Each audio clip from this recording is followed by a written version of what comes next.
Well, hello. Welcome to Adventures in Malibu and Dad. Today we have an exclusive, and I mean exclusive, entry to Thomas Jefferson Poplar Forrest summer home here in Virginia. And I'm going to take you in to see this restored and beautiful home of the President, Thomas Jefferson.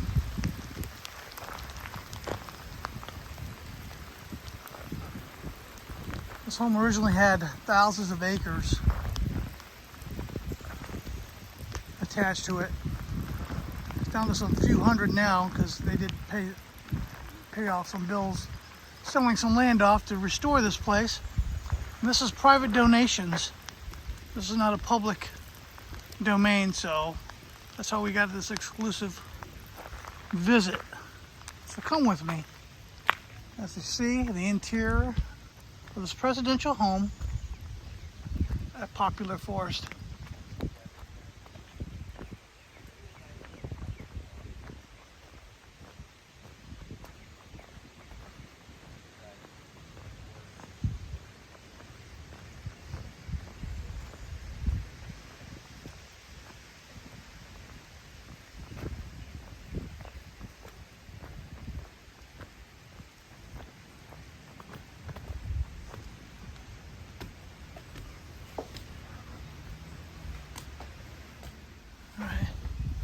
So we're into the doors, guys. And this is Austin, England. He's one of the restoration experts here, and he's going to give us a little overview about the house. Yeah, so we'll give a quick tour. So this is the northwest bedchamber. So this would have been more of a guest room. Probably never saw a lot of use since this was more of his private retreat. Right in here, where it gets more interesting, is Jefferson's bedchamber. As you can see, it's the Tuscan entablature in here. It's the same entablature that's on the exterior of the house. All of the woodwork for the entablatures in the house are made of poplar, and all the poplar comes from the property. The really dark pieces of wood come from the heart of the poplar trees. Jefferson would have been saving that wood primarily for the balustrade on the roof, since it has good weatherproof qualities. So the lighter wood would have been more of what Jefferson saved for inside. The reason we use it is because we have it from a historic tree that came down. All right. So in here is Jefferson's bedchamber. He has one of these alcove beds that he saw when he was in Paris and in France, and he really liked the design of it, and he has the same one up at Monticello.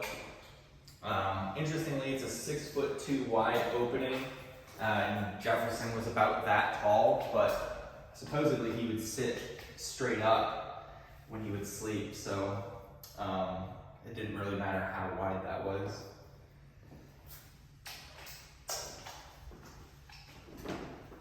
So one part would be the bed area, chamber, and then like a reading area. And he probably would do some reading. We don't know exactly for sure, but this would be the bed. He would walk between these vestibules to get to the other side.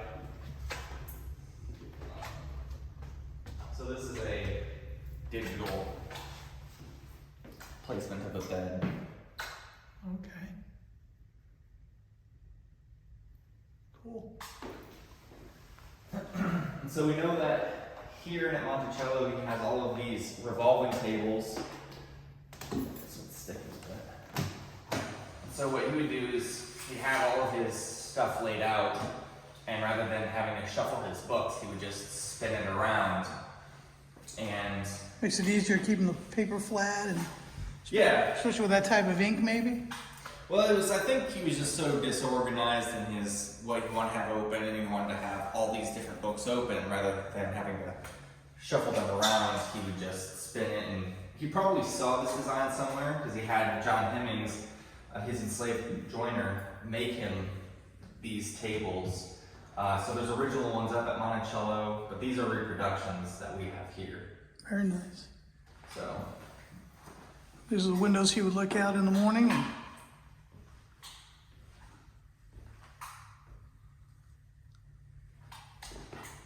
And what year was the house built? House began construction in 1806 and was really worked on all the way up until Jefferson's death in 1826, but it was sold in 1828 by his grandson, Francis Epps.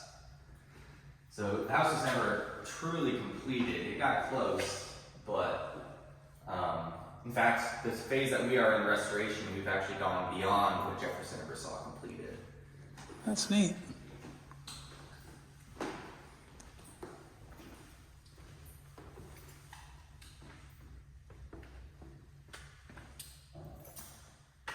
And this is the dining room? This is his cube dining room. It's a 20 by 20 by 20 foot cube. And this entablature is based on the Baths of Diocletian in Rome. And it's the Doric entablature. And we just got those ornaments put up about a month ago. Are those the white, what do they call those? The white... Yeah, those are the ornaments. The ox skull is called the Ukrainian, and then the face is the face of Apollo. And the face of Apollo is accurate according to this entablature, but the Ukrainian, if it isn't, it would have been something else. But he wanted that just because he liked it. So he was writing to William Coffey and saying, hey, I need these ornaments. William Coffey, who's a sculptor in New York, says, this isn't right, are you sure you want this? And he says, yeah, since it's my private residence, I can do what I want. Or I can have my fancy, is how he puts it. And so he puts those in here. So it's just something he really wanted for his private home that he really liked. Yeah, that's the difference between here and Monticello. Monticello really became a public space, and so he really wanted to do everything by the books. I know we spoke, you said his architecture was well documented and everything he built here. Yeah, so that's how we know most of everything we know about it, is that he wrote letters describing what he wanted. He wrote letters about what he's referencing. The books, Palladio, and Gibbs, and those different authors who write about architecture. He's referencing them and referencing different temples in Rome. So we were able to reference the same sources. Now, will this fireplace be complete, or are you leaving it like that for?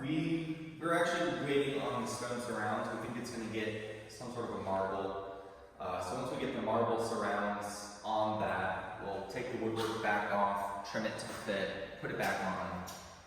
The fireplaces will get a mortar carging to kind of seal up the bricks.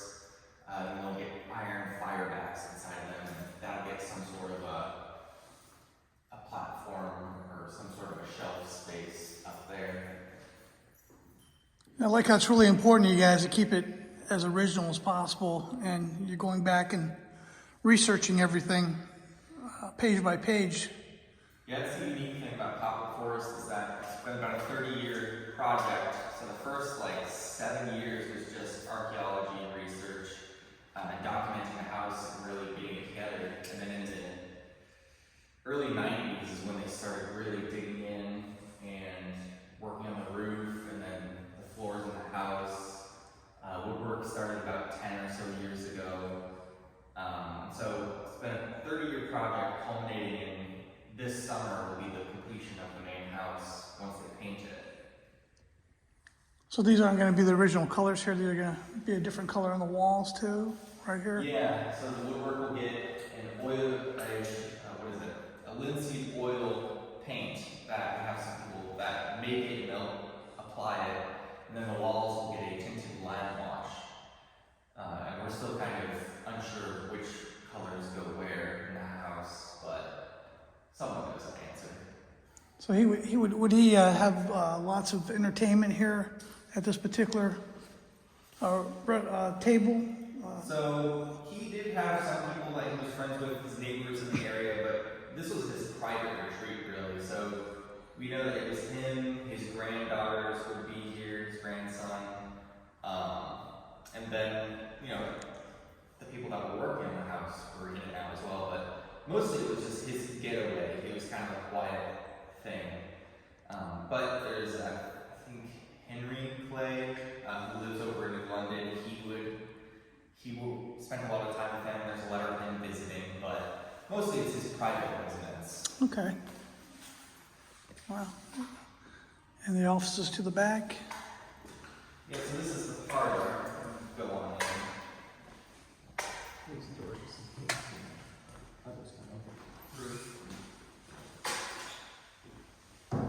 So here is the parlor. This is the room that's most recently been worked on. Right now you see the scaffolding, just finishing up, putting in, it's a product called Fluger, but it's pretty close to what they would have used for a fill. They would have used a chalk-like substance with linseed oil, which we don't use because it takes so long to dry. But we're just filling in any of the seams and cracks that have opened up from the weather and then from the wood changing the environment with the seasons. And so anything wider than 1/32 of an inch, we're going back and filling that in so that there's a nice seamless transition between the pieces with the paint. So everything's really to detail. Nothing is missed. Yeah, so like I said, this is the parlor. The entablature is the Ionic order. It's the highest of the 3 orders in the house. It's based off of the temple of Fortuna Virilis, and it's the same one that he has up in his bedchamber at Monticello. He also has them at Pavilion 7 at UVA. So we finished this entablature back in November, and then we finished these pediments just a few months ago. Pediments being the small wood there, these right here. Well, those are the dentals. The pediment is the whole triangular section. It's really from the lighter wood above the door frame, which is our architrave. That whole thing is the pediment up there. Now, it seems like it's really thick. Is there a lot of layers into that? It just doesn't. So it's built up of different layers and pieces, and this is a lot thicker than pediments would normally be in a house. But the way that Jefferson has his doors, he makes it so that when you open your doors, they fit inside the casing. So they're a little bit wider than what you would normally have. So that's why it sticks so far out. I guess this was the parlor because of the natural light. I mean, there's no light in here, and this room is just lit up. I guess it's because of the windows, the way the light just comes. French inspiration that he has. It's a south-facing room, so all the sunlight comes in, and these 4 triple hung sash windows that actually open up, and he can then walk out onto the portico if he wishes. But he can also open them all up, and it feels like he's just sitting out in his lawn. Wow, amazing. I'm over here. So which bed, what is this here? What are we seeing here? So this is a mirror image of what Jefferson had in his bedchamber. So this would have been a granddaughter's room. But we leave it unfinished to show the restoration process. So a lot of the things, and in fact in the 90s they had a discussion. They said, should we leave it unfinished? And pretty unanimously they decided, yeah, we definitely want to show. Part of the interesting history of Poplar Forrest is not only Jefferson's history here, the Hutters, and then the Watts, but also the corporation's process of restoring it. And so there's a lot of things you wouldn't know about the house, like, for instance, the brick nogging in here. You have your plaster on the outside with your ribbon lath, and then the keys from the plaster holding it on. But it also does brick nogging, which in his mind was a fireproofing method, which only works so well. We know the house burned down in 1845, but it also works as soundproofing, so there's insulation properties. It also helps with rats. And so it limits the travel of rats a little bit. But leaving it undone, you can see this is the original brick. All the woodwork was lost in the fire, but most of this is original brick. There's some pointing and mortar that has been added. But you can see that, like, this channel here, this is from probably the Watts era, I would guess. I would say it was probably for electrical that they ran upstairs when they put a second floor above this one. but we know that from the fire, all the woodwork was lost. But we do see here that there's a charred nailing block, and that's how we know that they used pine for their nailing blocks and then for the grounds. And so there's a lot of evidence that we know about the house just from archaeology. So what we don't know from letters, we know from studying the actual remains of the house. And that's been a big part of it, is the archaeology of it all too, and kind of the genealogy, because the house is passed down. You said 3 different families. Yeah, so not only Jefferson's letters, but we also have letters from the Hutter family. We just got a bunch of letters about 3 or 4 months ago that have to be gone through. But we know what they did here. We also know rats' nests. So when they rebuilt the house, they found they built it differently. So I'm sure they didn't do brick nogging, but there are tons of rats' nests throughout the house. So when the restoration came through, the corporation, they found all these rats' nests, and we actually have them out in our warehouse. So they can go through those and find letters and kind of tell us about the lifestyle of the people that lived here. Wow, that's really cool.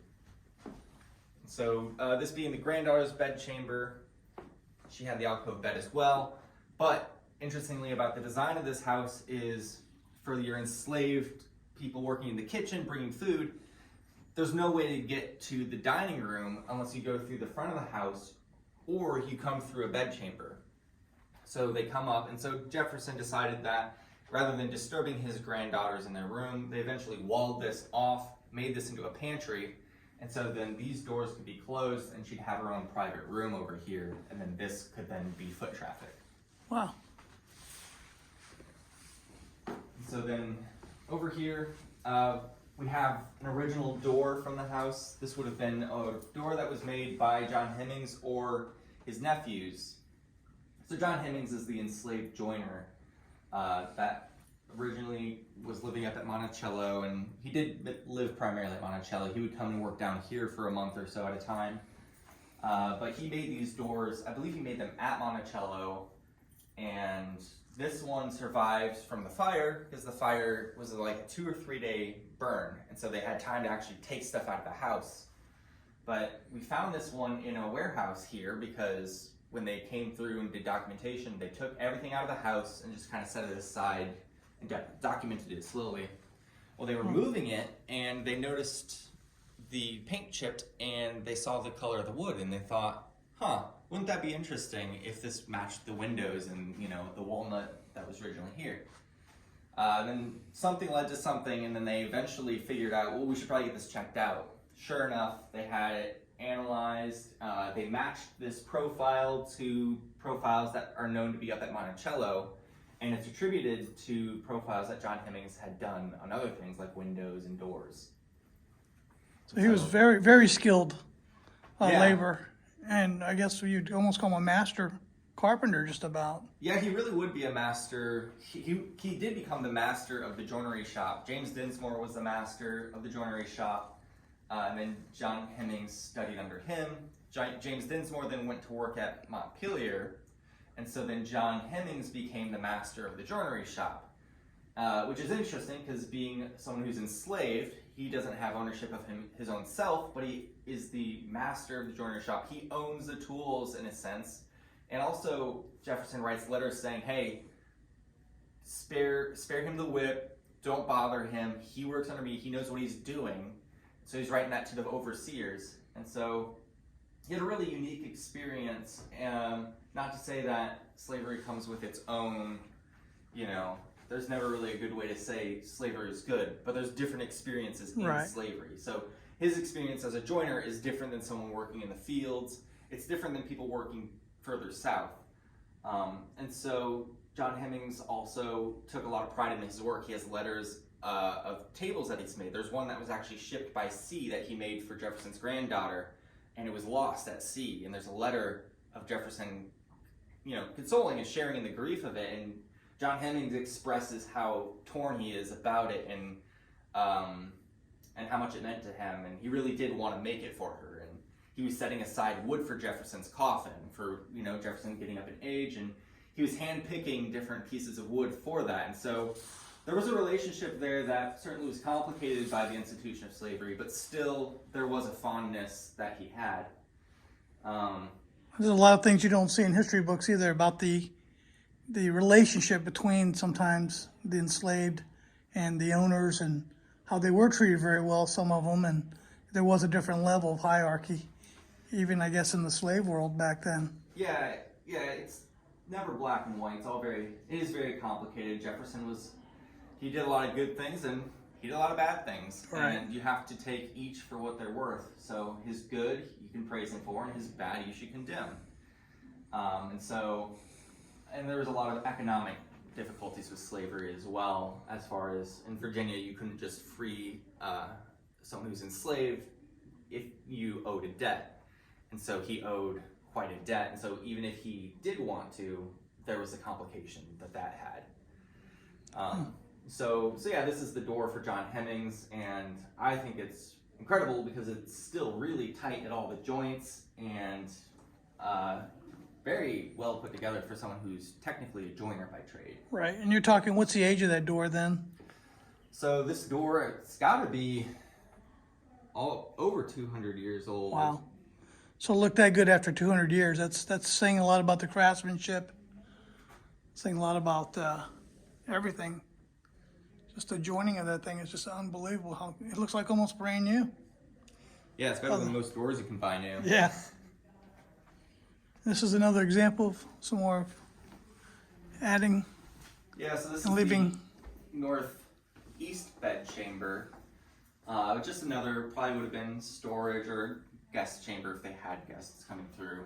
But again, it's left unfinished to show the examples of the construction of the home.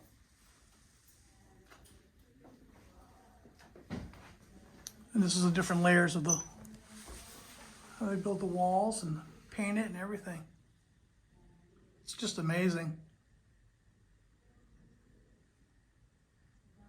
So the original home would have been at the end a white coat like that. Well, I don't know exactly. I'm not too sure about the plaster, but I think this is currently what's on the walls right now. We refer to it as the smooth coat. So you've got your scratch coat, which is really building up the thickness, then your brown coat, which is just an intermediate coat, a little less rough, and then your white coat, I think, is still not the final coat, but now you're at that really, really smooth finish. And then I think if you want color on it, then you have your lime wash, which is what's going to come next. Wow, that's really neat.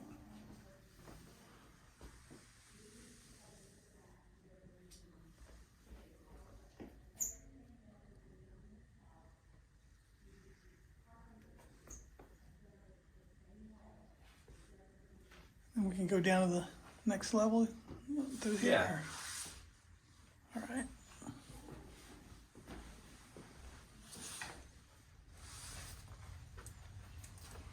And now we're going down to the lower level.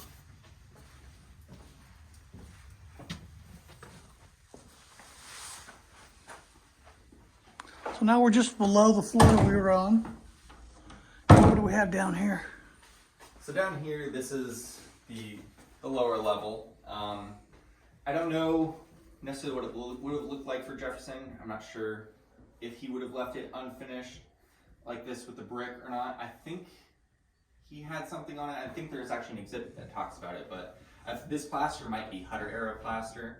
But we've speculated that the basement would have been used like most basements now. It would have probably been storage and things like that, especially since this house was constantly under construction. So we believe John Hemmings would have been working out of the basement and had a workbench down here and probably storing lumber and really only moving the workbench upstairs to do the installation. But as far as making the moldings and such, he was probably down here doing it. So we do know that the center room here, this center cube in the basement, is his wine cellar. And as far as I know, I can't speak to the floor. I don't know if that's really the original flooring, but you can see on the walls the white paint versus the unpainted part.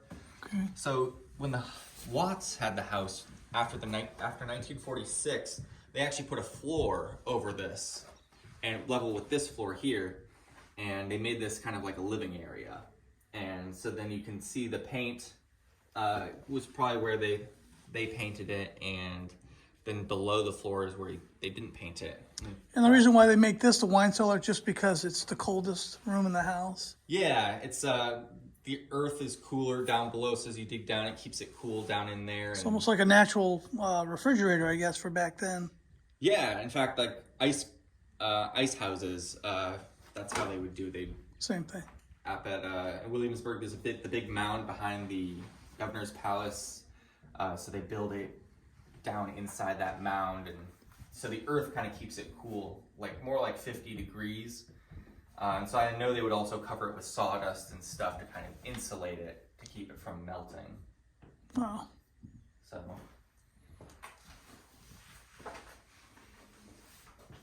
This is just a bust of Thomas Jefferson they put in here. Yeah, I'm guessing it was donated Donated. by someone.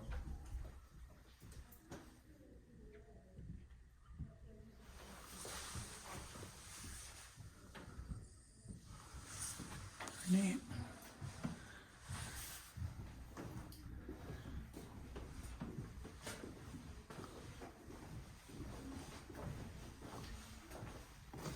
So the site gives more details about the construction and evidence. These are examples of joists and beams for the timber framing of the roof.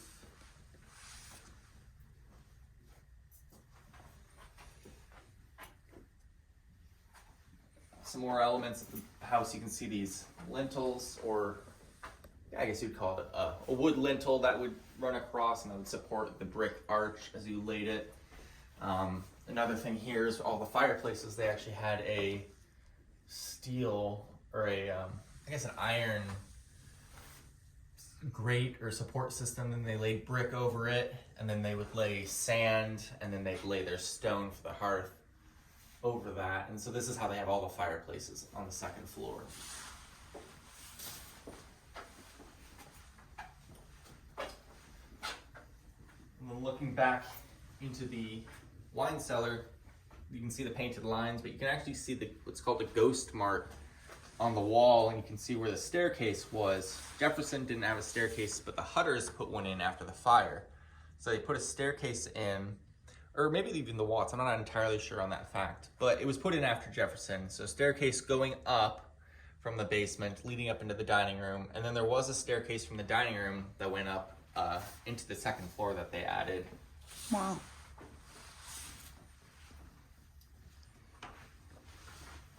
And a lot of that you can read just by looking at the walls and knowing some of the archaeology as far as, and the plans, I guess, that were later added to the original home. Yeah, archaeology and being able to read those ghost marks and things are really, and you have to have a good eye for it. I'm not terribly great at it, but Travis, our architectural historian, he's very good at it. He can look at a wall and just tell you its whole life history. That's neat. So. And this room here is, what's this bed here that we have? So this would have probably been, let me read his name, I always get it wrong, Burwell Cobart. He was an enslaved butler. He would follow Jefferson from Monticello and down here. And Jefferson trusted him quite a bit, and so he spent a lot of time down here with him. And so he probably would sleep somewhere over here because this stair pavilion leads right up to Jefferson's bedchamber. So if Jefferson needed anything, he would call out, or they have a bell system as well, so maybe a bell would come down here, and then he would be able to go up the stairs. So that's what this is interpreting. This isn't necessarily Exactly, accurate, right. but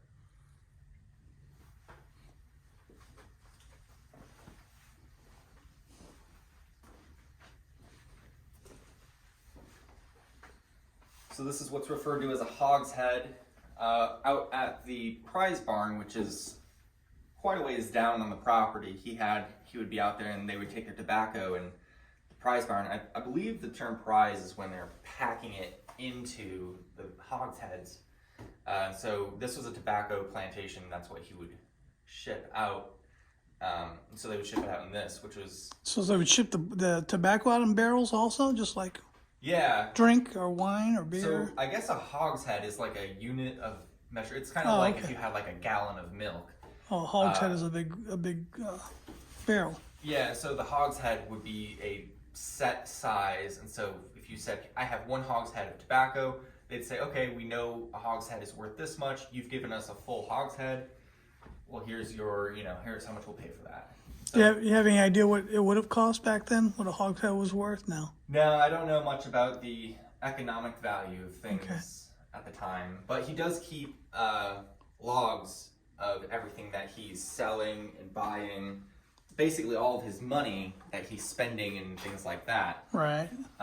He never tallies it up, but he does write down everything. So He kept a good ledger on his finances. yeah, in fact, that's how we know a lot of things that were here is that he's writing down all of that stuff. So we know the wood that he's using for a lot of things based off of that. And we know who's working here because he's saying, I paid this amount to this person. So this is original iron dipped in tin, I believe, which is what he used for the roof shingles. Yeah, thin iron shingles dipped in tin. And originally it was chestnut shakes. But he had tons of leaking problems, so he came up with the tin shingles, the iron dipped in tin shingles, and then he put that on. Still had problems with leaking, but I think it was a pretty innovative move that he had. Yeah, that is pretty innovative for way back then, thinking about tin as a roofing product. So we actually use stainless steel for ours.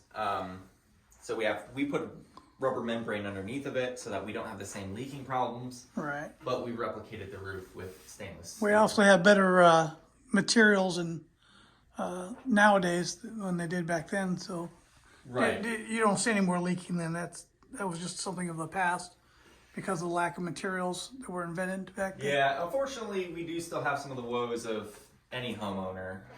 We do still find that we have some leaking.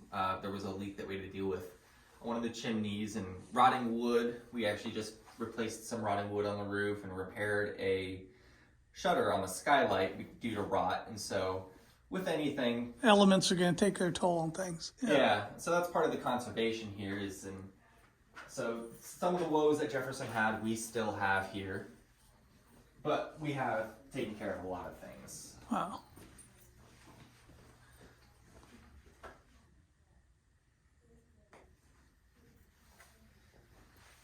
So this is just a model of one of the boats that would have been coming down the James River, and a lot of things that were shipped here were shipped by the river.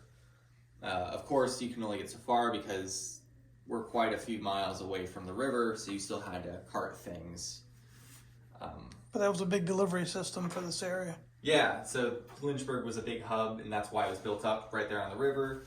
In fact, a lot of the glass he was ordering would have been most likely shipped down on the river, and then he would then have to carefully have it transported here. He always ordered more glass than he needed because he expected it to break. Thinking ahead. Yeah, and he had a lot of glass break here, so he had to be ordering quite a bit of it. Wow.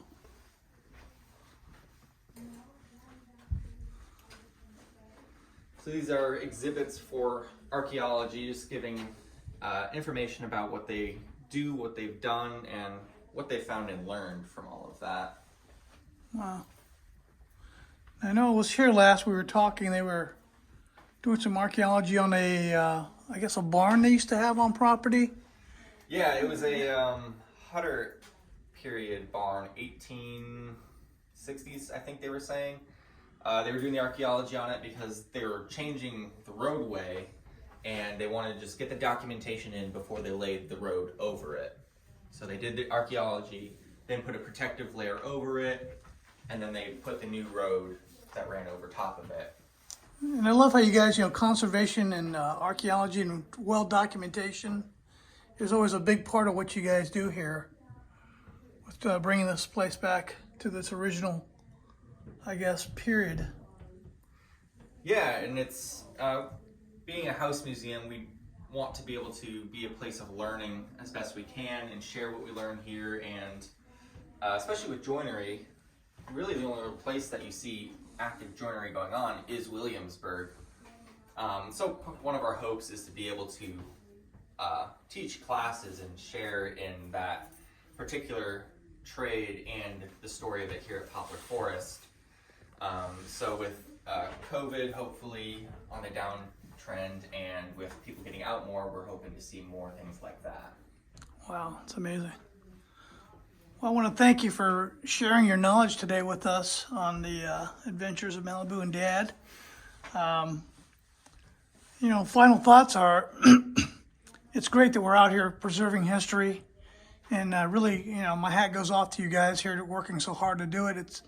I've been here several times. It's been very meticulous on what you guys do. So thank you for what you do. Thank you for the special invitation to come out and take a look at Poplar Forrest today. And I want to thank my viewers. Thanks for coming out for this special little trip we had planned for you guys. Hope you enjoyed some of this history. Once again, it's an adventure. Get out, see it, do it, and enjoy it. I want to thank Austin, England, for coming out today and helping me out do this video. He's got a vast knowledge of everything here, so I really appreciate his time today. And guys, get out on an adventure. Thanks for watching. If you like what you've seen, give us a thumbs up and become a subscriber of our channel. And I thank you for coming along. Until the next adventure, I'll see you guys later. Bye-bye.